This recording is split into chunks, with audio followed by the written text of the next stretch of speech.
Audible is the leading provider of spoken word entertainment and audiobooks, ranging from bestsellers to celebrity memoirs, news, business, and self-development. Every month, members get 1 credit to pick any title, plus 2 Audible originals from a monthly selection, and access to daily news digests from the New York Times, the Wall Street Journal, and the Washington Post, as well as guided meditation programs. Between a full-time job in IT and a full-time job in podcasting, it gets harder and harder to sit down and read the books I'm interested in. This is where Audible comes in. I can listen on my daily commute, relaxing, or while out running errands and still get in the books I've been wanting to get into. You can download titles and listen offline anytime, anywhere. The app is free and can be installed on all smartphones and tablets. Now you can try Audible risk-free with a special 30-day free trial by visiting audibletrial.com/nerdery and murdery. That's audibletrial.com/nerdery and murdery. Don't let your busy life get in the way of that great book you've been wanting to read. Go get your free trial of Audible today. This podcast is sponsored by BetterHelp. This is Geoffrey, and we've talked about many times before that I experience problems and struggles with my mental health, and really without a healthy mind, being truly happy and at peace is hard. The good news is therapy does work. It's helped for me, but what is therapy exactly? It's whatever you want it to be. Maybe you're not feeling motivated right now and would like some tools to help. Or maybe you're feeling insecure in relationships at work, or you're not dealing well with stress. Whatever you need, it's really time to stop being ashamed of normal human struggles, and it's time to start feeling better because you deserve to be happy. And now you don't have to worry about finding an in-person therapist near you to help. BetterHelp is a customized online therapy that offers video, phone, and even live chat sessions with your therapist, so you don't have to see anyone on camera if you don't want to. It's much more affordable than in-person therapy, and you can start communicating with your therapist in under 48 hours. So join the millions of people who are seeing what online therapy is really about. It's always a good time to invest in yourself because you are your greatest asset.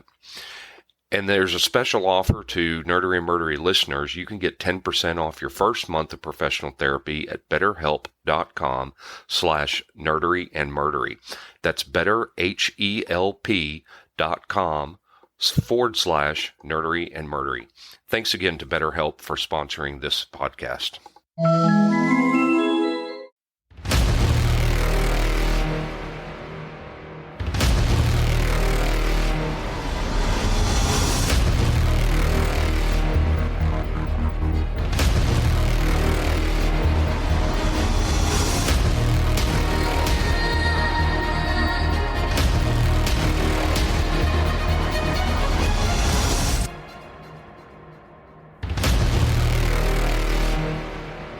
Welcome to episode 92 of Nerdery Murdery.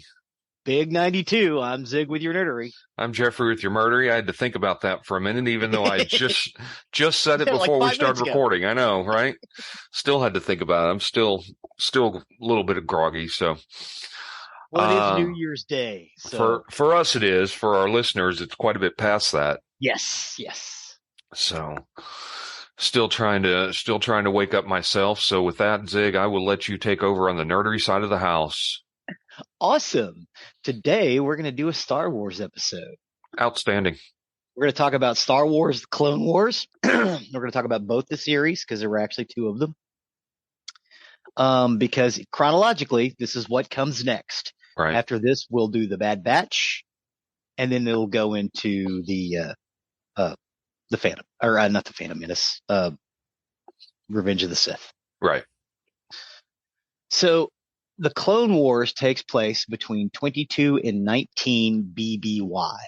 For our listeners who do not know, BBY stands for Before the Battle of Yavin, which so in the original Star Wars or A New Hope movie, that is the battle that they have with the first Death Star. That's the Battle of Yavin. Right. It was a galaxy-spanning conflict between the Galactic Republic and the Confederacy of Independent Systems, which had seceded from the Republic, also referred to as the Clone War. It was named after the clone troopers used by the Grand Army of the Republic against the Separatist droid army. With both being fielded in enormous numbers, by each respective side. It was the largest military force in galactic history, and fighting between them swept through the galaxy for nearly 4 years.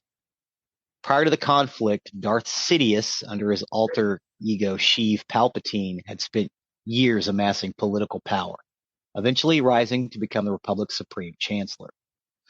Through his sixth apprentice, Count Dooku, he sparked the separatist crisis, causing thousands of Republic star systems to secede and form a new government as the Confederacy, with Dooku as its head of state. Beginning with the first Battle of Geonosis, the conflict quickly spread throughout the galaxy, with both sides scoring significant victories at different points in the war. It seemed that either side was likely to triumph over the other at the war's outset. Both sides vied for control of major hyperspace lanes to gain strategic advantage. That particular struggle ended with a Republic victory when Jedi Knight Anakin Skywalker and his Padawan Ahsoka Tano secured alliance between the Republic and the Hutt clan.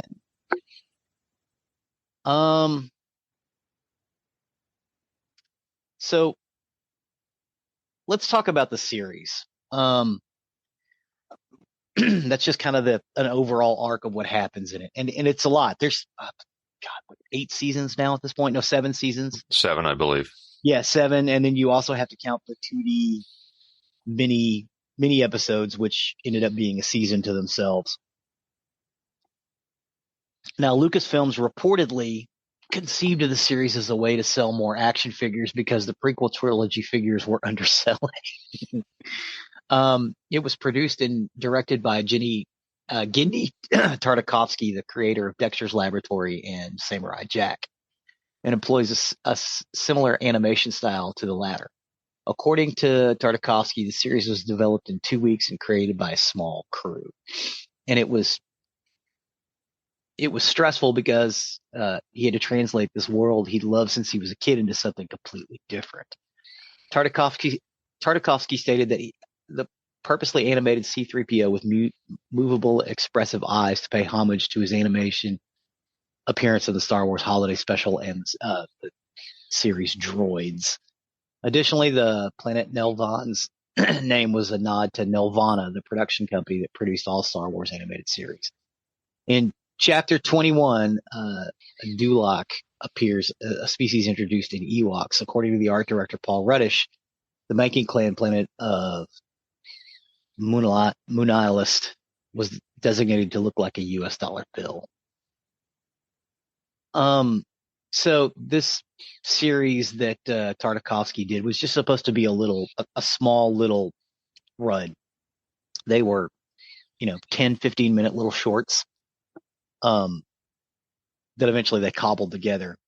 And it was going to be like an anthology series just showing different parts of the Clone Wars. Right. But it was really, really popular. So the motion of the spaceships were computer enhanced with 3D animation. And there was a special called Bridging the Saga that was released on a DVD. But the original series aired on Cartoon Network for 3 seasons consisting of 25 episodes, although from November 7th, 2003 to March 25th, 2005. And it was the first Star Wars television series since the Ewoks, which ran between 85 and 86. And that's right, it was the Ewoks. So I couldn't remember which ended first, droids or the Ewoks. The Ewoks went on longer than the droids series back in the early 80s, but not by much.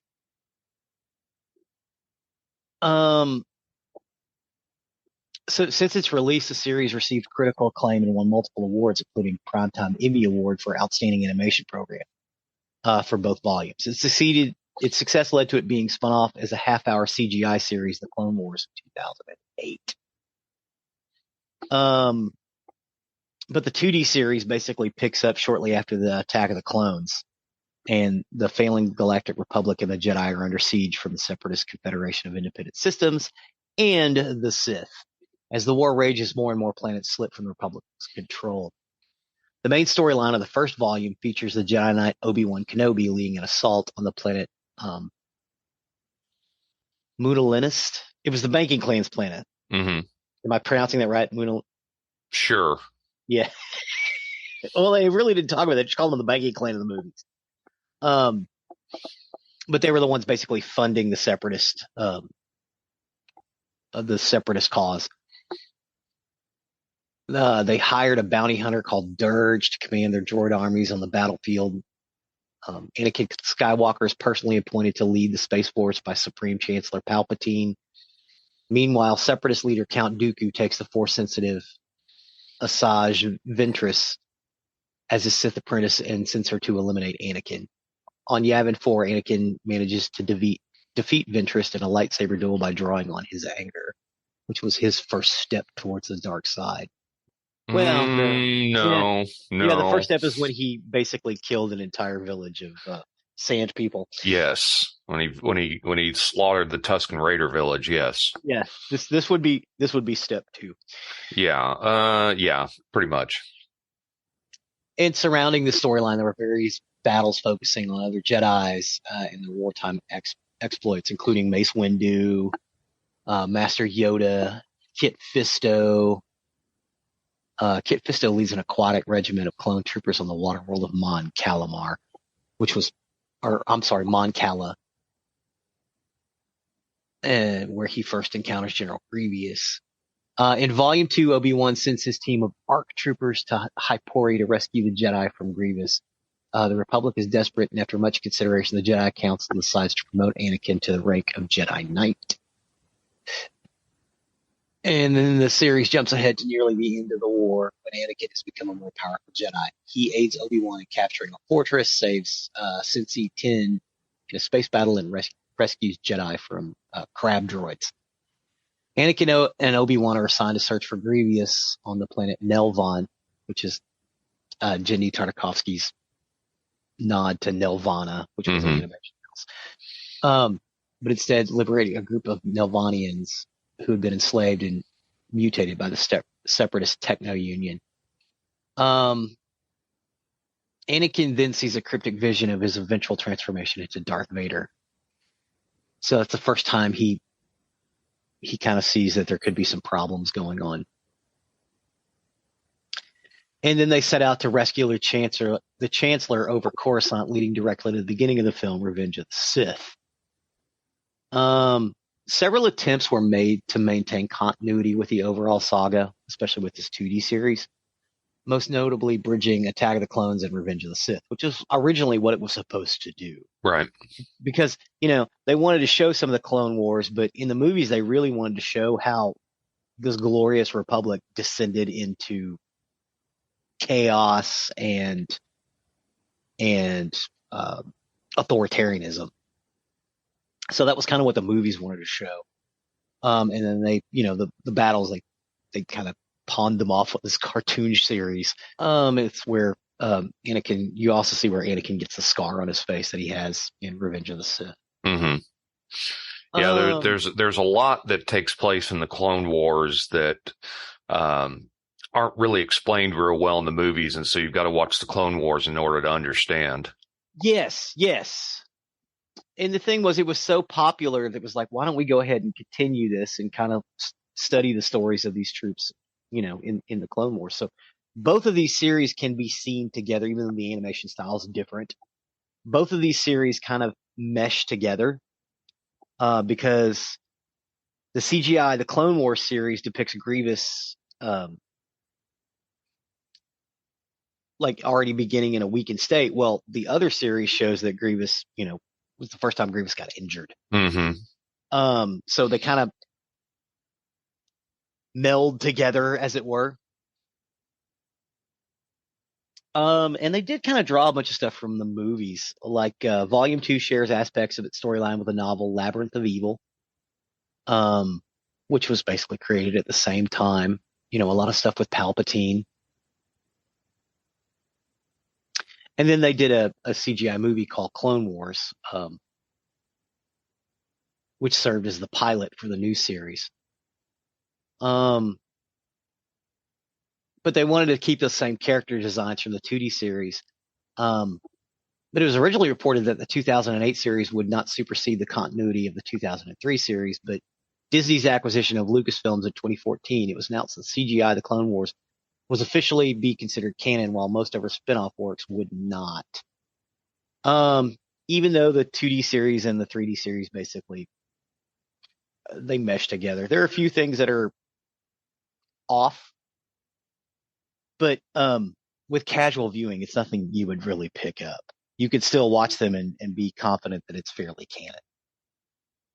But the Clone Wars is Star Wars: The Clone Wars is the 2008 3D CGI series.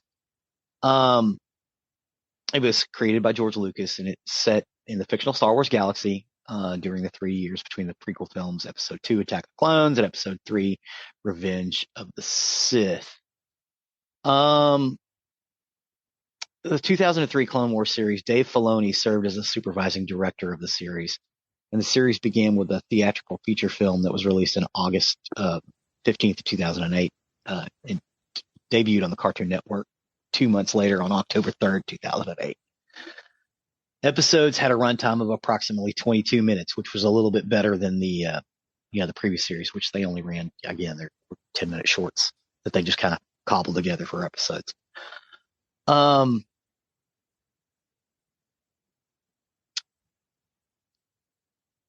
And then they eventually released the 7th season exclusively on Disney Plus, where it no longer needed to fit specific time plots. The runtimes were approximately 24 to 26 minutes. So that 7th season, they're a little bit longer. Mm-hmm. In early 2013, though, Lucas announced the Clone Wars would be winding down. 13 episodes comprised a new 6th season were made available in the U.S. On Netflix, along with entirety of the series beginning March 7th, 2014. A project known as the Clone Wars Legacy adapted unproduced story arcs into other formats such as comics and novels. The series was revived for a 7th and final season of 12 new episodes, which premiered on Disney Plus on February 21st, 2020. And that 7th season is pretty dark. It pretty much puts you, I want to say part of the 7th season actually takes place during Revenge of the Sith. Yeah, Revenge of the Sith. I wanted to say Revenge of the Jedi, but Revenge wrong. of the Sith. I believe so, and I believe I've heard it on Two Geeks and a Microphone, and I don't remember the name of it, but there's a supercut out there of Revenge of the Sith, which incorporates some of the Clone Wars into it, and it's like I don't know, like a 4-hour movie. Well, that might be something to watch over a holiday. Yeah, but you might want to watch it in parts. Yeah, and everybody seemed to really, really love the 3D series, actually more than the 2D series, and people were pretty happy with the 2D series to begin with. Mm-hmm.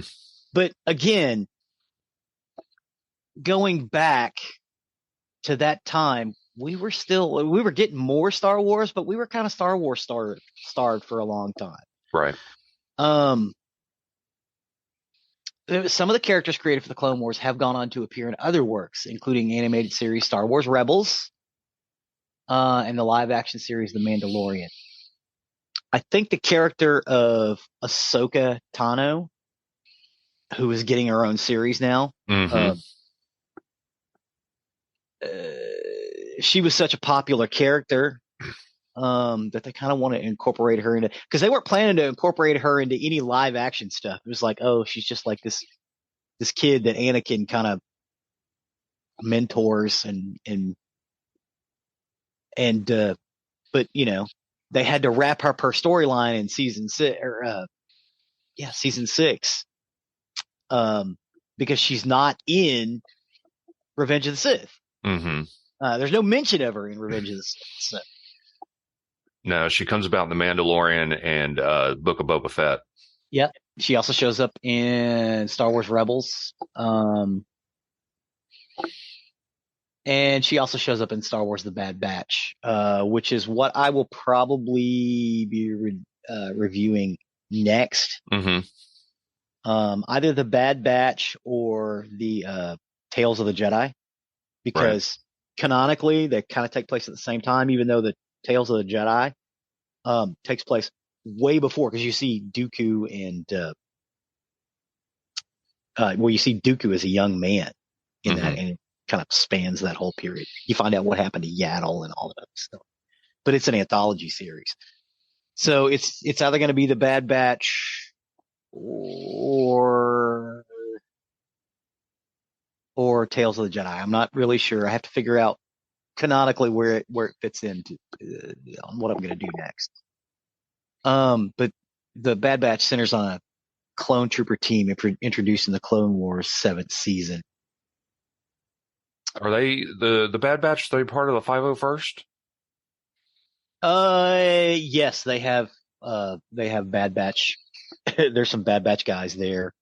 But basically the Bad Batch is a group of guys or a group of clone troopers who were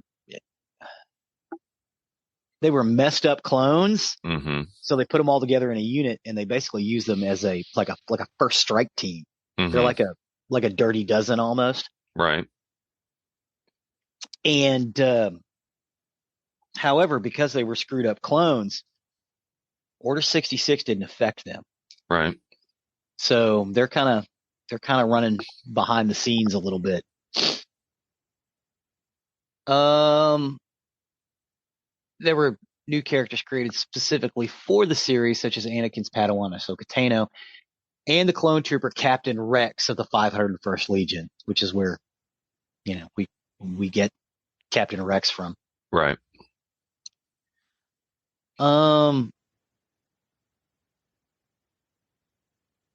There's an infamous. We had Asajj Ventress, who showed up. I think she was originally from novels. Yes. Ventress, yeah. Yes. She shows up. We also had the Cade Bane and Darth Maul kind of show up in the Clone Wars as well. Darth Maul basically got cut in half at the end of Phantom Menace. Phantom Menace. Yeah, but apparently they were able to reconstruct him as a cyborg, much in the same way they did with Grievous. Now, originally the series was initially conceived as an anthology, but basically they just want to show different aspects of the Clone Wars. So, season 1 is called The Galaxy Divided, and it focuses on various battles fought between the Republic and the Separatists. Season 2 is called Rise of the Bounty Hunters, so they have basically chapter themes, and it focuses on the involvement of bounty hunter characters in the Clone Wars. Darth Sidious is hiring a bunch of them. The Mandalorian terrorist factions, things like that. Season 3 is Secrets Revealed. Season 3 focuses on the development of certain characters on the war as the war rages on. Anakin learns about the nature of the Force and his role as the Chosen One. Season 4 is called Battle Lines. Season 4 basically deals with the escalation of the Clone Wars through battle of growing intensity on different fronts. Captain Rex of the 501st Legion are forced to go against orders and act independently to oppose the rogue Jedi General Pong Krell, which kind of leads to the idea of the Jedis going rogue. Mm-hmm. That becomes a main story, which is one of the reasons why they were able to convince the populace in general that the Jedis were evil and trying to take over. Season 5, Death and Destruction, there are 5 main story arcs. The first one, the Republic helps a group of rebels from Onderon, led by siblings Stella and Saul Gerrera, which is the first time Saul Gerrera shows up. Right. They're helping them liberate their planet from the Separatist occupation. The second arc focuses on a group of Jedi younglings who, after completing their path to becoming Padawans, have to prove themselves by rescuing Ahsoka from pirates. The third arc revolves around a team of droids who, while undertaking a mission to intercept and encrypt Separatist messages, encounter an amnesiac former clone commando and must help him recover his memories to escape the planet they've been stranded on. The fourth arc deals with the return of Darth Maul, who joins forces with Death Watch and other criminal syndications to take over Mandalore and exact revenge on Obi-Wan. The fifth arc features Ahsoka being framed for bombing the Jedi Temple and having to prove her innocence while on the run from the Republic. Though she is ultimately cleared of the charges against her after Anakin captures the real culprit, Ahsoka elects to abandon the Jedi Order, leaving Anakin devastated. This is when Ahsoka bows out. But again, she has to go away at some point because she's not in the film. Season 6, The Lost Missions. Season 6 consists of 4 story arcs. Clone Trooper 5s investigates the premature activation of Order 66. So it actually crops up. The premature Order 66 in a fellow trooper's mind and discovers the truth about the inhibitor chip implanted in each clone's brain, only to be silenced by Palpatine before he can expose it. Padme, trying to help her old flame Rush Clovis expose the corruption in the intergalactic banking clan, which causes tension in her and Anakin's relationship, where he learns about her secret mission and intervenes. Jar Jar Binks and Mace Windu rescuing the captured Queen of Bardotta from a cult headed by the Night Sisters, former leader Mother Talzin, and Yoda embarking on a journey to learn more about the nature of the Force after he is visited by the spirit of the late Qui-Gon Jinn.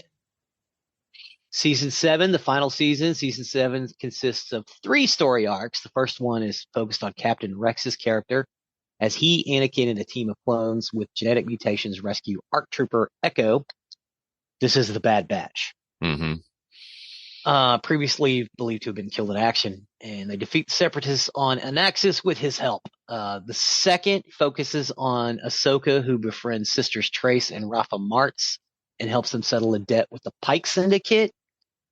And the Pikes show up later on in Book of Boba Fett. Yeah, Book of Boba Fett, while trying to conceal her Force powers because of the Sisters' hatred of the Jedi. The final arc, which is set concurrently with Revenge of the Sith, depicts the Siege of Mandalore, a battle that had been referenced in previous Star Wars media. Ahsoka reluctantly returns to the Republic to learn an assault alongside Rex and Mandalorian warrior Bo-Katan against Maul's forces on Mandalore in hopes of capturing him. Unbeknownst to them, Maul has foreseen the fall of the Republic and the Jedi Order, and Darth Sidious turning Anakin into the dark side. It hopes to prevent these events by killing the latter. After Maul is captured, Sidious executes Order 66, causing Ahsoka to be attacked by her own clone troopers, whom she is hesitant to kill. She manages to restore Rex's free will and releases Maul to cause a distraction, but he ends up disabling the ship they are on.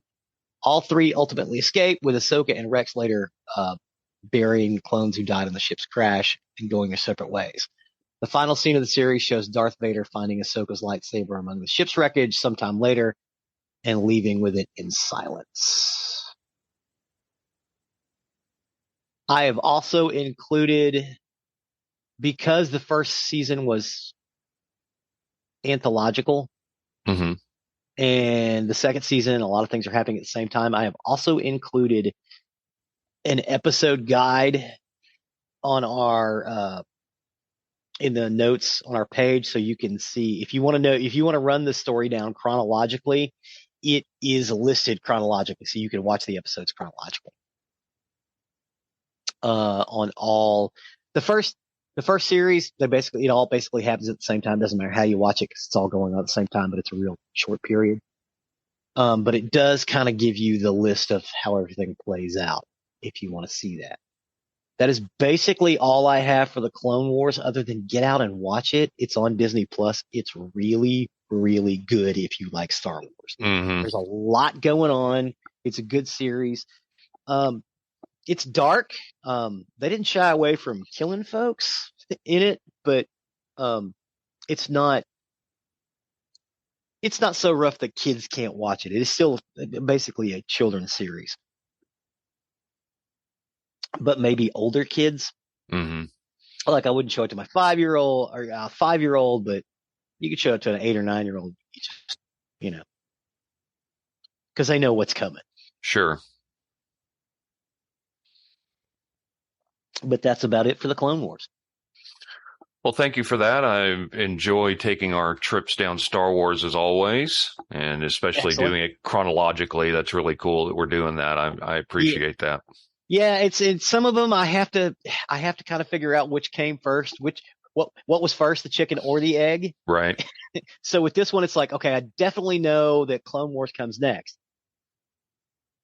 the question on whether I do the anthology series next or the Bad Batch is kind of a toss up. Flip a coin. Yeah, I think that's what I'm going to do. Outstanding. Well, then with that, I guess we can step over to the murdery side of the house. Murder. For today, I got my information off Crime Museum, Wikipedia, Oxygen, and Medium, and this is the story of the Colonial Parkway Murders. The Colonial Parkway Murders? Yes. Okay. The Colonial Parkway Murders were the slayings of at least 8 people, apparently by a serial killer along the Colonial Parkway of the U.S. Commonwealth of Virginia between 1986 and 1989. During that time, 3 couples were murdered and 1 couple is missing and presumed to be dead. The linking of the 4 crimes is circumstantial and no suspects have ever been publicly identified. All the victims were young, white, and either a romantic couple or could resemble one to an outsider. The Colonial Parkway is a beautiful stretch of highway which cuts through the Colonial National Historical Park in southeast Virginia. The parkway is surrounded by woods and has far fewer entries and exits than a typical highway. A typically tranquil area, no one expected the parkway to be the setting for a gruesome string of murders. Oh no, so it's like a scenic route? Yes. Okay, cool. I'm with you. And again, from 1986 to 1989, 4 double homicides occurred on or near the Colonial Parkway, and all the victims were either young, white, and were either a romantic couple or could resemble one to an outsider, as I said before. And as of today, all the murders remain unsolved. On October 12, 1986, a pedestrian saw a car down an embankment on the Colonial Parkway where it was obscured from a view from the road. They called a highway patrolman who arrived on the scene to make the gruesome discovery of the bodies of 2 young women in the car. The 2 women in the car were identified as Kathleen Kathy Thomas, a 27-year-old graduate of the Naval Academy, and Rebecca Ann Dowski, a 21-year-old student at the College of William and Mary. Kathy, however, just before her death, she had left the Navy. Gays and lesbians were banned from the Navy at the time, and she had been investigated by 9 agents regarding her sexuality. After leaving the armed forces, she transitioned into a successful career as a stockbroker, according to Richmond.com. And Dowski was younger and still a student at the College of William and Mary. She worked 2 jobs while studying, caring for toddlers at a daycare center and at the college English department as a clerk. The couple had been missing since the evening on October 9th after they had been seen leaving a computer lab. They had been dating for several months when they went out for food, and it would be the last time they were seen alive. Their bodies were found inside Thomas's white 1980 Honda Civic at the Cheatham Annex overlook at the Colonial Parkway in Williamsburg. The 2 women had been bound with rope and strangled, and the killer had slit their throats so deeply they were nearly decapitated. Oh my God. Rebecca's body was found in the back seat of the car, while Kathy's was found stuffed into the hatchback, but there was no evidence of sexual assault. Police believe that the murders had happened elsewhere and the bodies had been dumped in the car since there was not much blood in the car itself. Yeah, you would think if they slit their throat all the way back to their spinal column, there would be a lot. Should be, yeah. They also ruled out robbery as a motive since both women's purses were still there and no money or jewelry had been taken. Some have speculated since that it was a hate crime. The killer did try to burn the car with gasoline but failed to do so, and that's because he used diesel fuel, which doesn't burn the same as regular gasoline.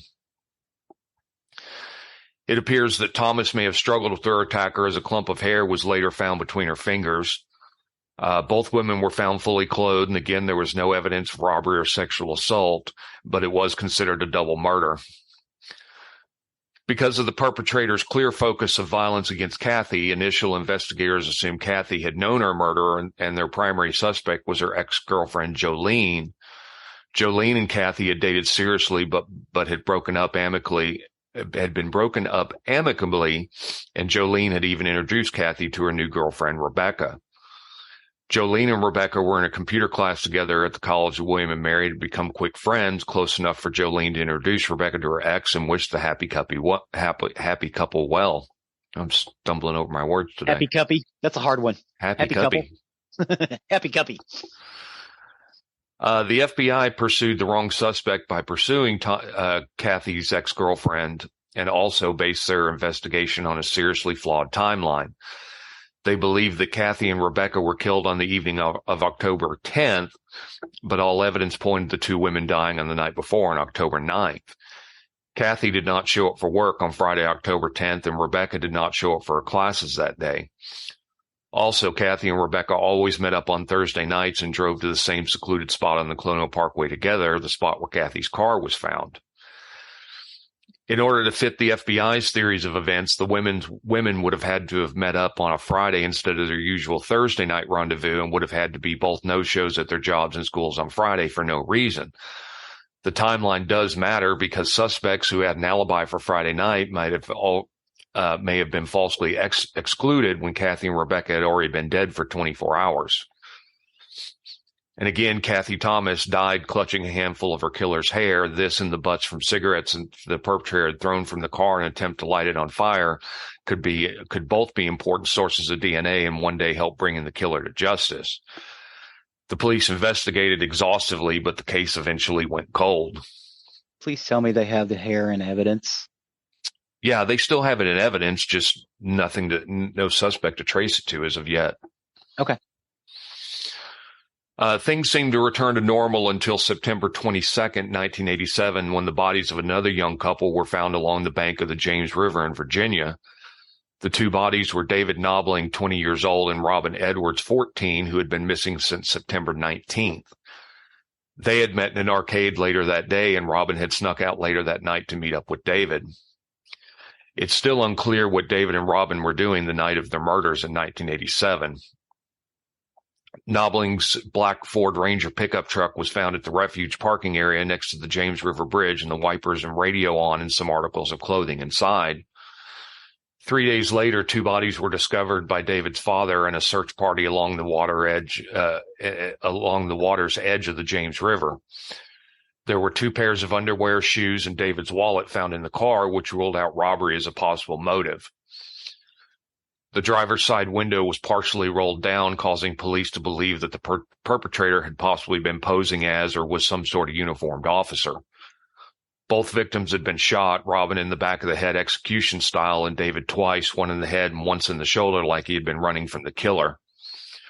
Robin's pants were partially rolled down, but the police were unsure if there had been a sexual assault, and it is presumed that Robin and David had some sort of sexual relationship. There were no wallets found at the scene, and David had only 14 cents in his pocket, a clear sign that robbery may have been the motive for his slaying. The murders had not happened on the Colonial Parkway, but police linked the cases due to the fact that both sets of victims were couples who had been killed at or around Lover's Lane areas, and the two locations were only about a 30-minute drive apart. And once again, despite the best investigative efforts of police, the case went cold. Less than a year later, another young couple went missing. On April 10th, 1988, two Christopher Newport University students, Cassandra Lee Halley, 18, and Richard Keith Call, 20, went missing after a party together in Newport News, and it was the young couple's very first date. The pair went on the date, seeing a movie and attending a party, but they were never again seen after that night. A day later, Richard's car was found at the York River Outlook off the Colonial Parkway, about 2 miles from where Kathy and Rebecca had been discovered. The front door was ajar, the glove box was open, and the driver's seat was pushed far forward, too far for the 5'10" tall Keith to have been that seat's last occupant. The driver's side back seat was full of debris, newspaper, and other garbage, but the passenger side of the back seat and floor was clear as if someone had been sitting there. Almost all the clothing Cassandra and Richard had been wearing was found inside the car, along with Richard's wallet and Cassandra's purse, ruling out robbery as a motive. But despite extensive searches, their bodies were never found, and the couple was presumed dead. About a year and a half later, two more young people went missing near the Colonial Parkway. On Memorial Day weekend, 1989, Daniel Lauer, who was 21, was driving to his brother's house in Virginia Beach with his brother's girlfriend, Anna Marie Phelps, 18. They were not a romantic couple. But they could have appeared to be. They could have appeared to be, yes. Okay. On September 5th, they were reported missing when their car was found abandoned at the New Kent rest stop on I-64. The car was found on the westbound side of the highway, the opposite direction of their destination, which confused police. It's unclear whether Anna Marie and David pulled over and were killed at the rest stop or if they were killed elsewhere and the killer moved their car. Anna Marie's purse was found inside the car, once more ruling out robbery as a motive. Their bodies were found over a month later on October 19th by hunters on a logging road about a mile away from the rest stop. Their bodies were covered in a blanket from Daniel's car and were badly decomposed, which made it impossible to determine either the cause of death or whether there had been sexual assault. Even though the cause of death could not be determined, there was what appeared to be stab marks on Anna Marie's bones, suggesting that she had been stabbed to death. And just like the other three cases, the case eventually went cold and the killer was never brought to justice. The police attribute these 8 murders to the same killer because of similarities in each case.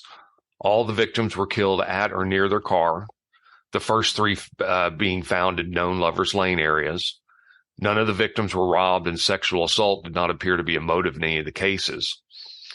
The first and third murders were miles apart, and the second and fourth were committed about a half hour away from the parkway. However, some do think these murders were the work of, some do not think these were murders were the work of a serial killer, but at least 2 or more separate killers.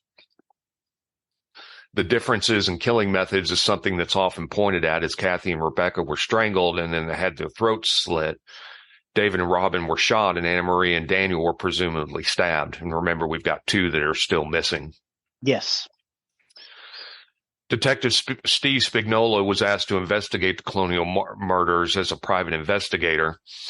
Spignola believes the murders of Kathleen and Rebecca are not related to the other murders at all and are in fact connected to another double homicide that occurred in Shenandoah National Park in 1996. Young couple Julie Williams, 24, and Lolly Winans, 26, were camping at the park over Memorial Day weekend. When they did not return home, they were reported missing. Their bodies were found on June 1st. They had been bound and gagged similarly to Kathy and Rebecca, and their throats had also been slit. Spignola believes that the 2 sets of murders were hate crimes committed by the same perpetrator. Spignola proposed that the murders were the work of different serial killers, especially the slayings of Kathy Thomas and Rebecca Dowski. Spignola believes that the Thomas Dowski crimes were directly linked to the deaths of Lolly Winans and Julie Williams, who were a lesbian couple found with their throats slashed 180 miles west of the Colonial Parkway in 1986. Despite theories that the crimes may not be connected, many still believe that the Colonial Parkway murders were the work of a serial killer. Over the years, police have questioned 150 suspects in connection to these 4 cases, but all have been cleared. In 2018, the Facebook page Colonial Parkway Murders, which is run by Kathy's brother Bill Thomas, revealed that DNA had been found at least 3 of the 4 crime scenes, which could potentially conclusively link the cases and lead to an arrest. The hair that was found in Kathy's hand and a biological sample found on Robin have never been tested, but with advances in DNA technology and resources like GED Match, the families of the victims are hopeful they will finally get answers.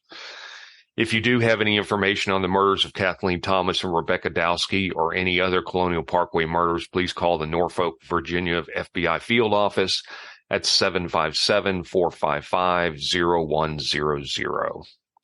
And that is the story of the Colonial Parkway murders. That's fascinating. I thought so. Yeah, that's weird. And in okay, so assuming that the 1996 murder is connected, so again, assuming that it's connected, this killer stopped for either, if it's 2 different killers, 10 years, or they stopped for 3 or 4 or 5 years and then picked it back up and then haven't been heard from since. Right. Which has happened before. We've talked about stories where it's happened before, where you have such a long time in between killings and don't know why. Yeah. Well, and we've had some of the killers say, hey, I got married, I had kids. Mm-hmm. I got away from it for a while, but then, I got pulled back into it or whatever. Well, and you had people like Israel Keys, who is now dead, and so he can't attest to any other crimes. But That's true. this does fit some of what he did as well when he stalked people at campsites or in remote locations for some of his murders as well. That's right. He was doing it all over The U.S. Yeah.